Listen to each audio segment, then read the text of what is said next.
So a fruit company needed cheap land, and the United States military invaded 7 countries for them. That fruit company is still in business, and I bet you've bought their bananas. You know Chiquita, right?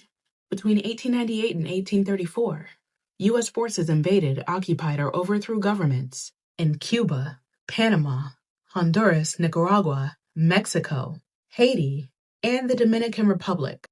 Not once, repeatedly. Nicaragua occupied for 21 years straight, Haiti under American rule for nearly 2 decades, and at the center of almost all of it, one corporation, the United Fruit Company. By the early 20th century, they controlled the land, the railroads, the ports, the infrastructure of entire nations. In Honduras, they controlled more of the country than the Honduran government did.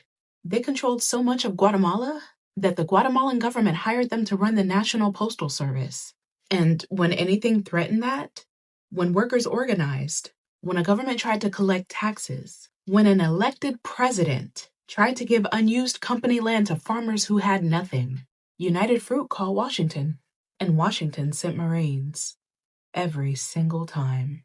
In 1911, an American banana businessman, he hired a mercenary army, found an exiled president of Honduras, and overthrew the sitting government, all to protect his tax concessions. Not a war, not a threat to American lives. Tax concessions on bananas. Then 1954 comes, and the CIA, on behalf of the United Fruit Company, overthrew the democratically elected president of Guatemala, Jacobo Arbenz. What had he done, right?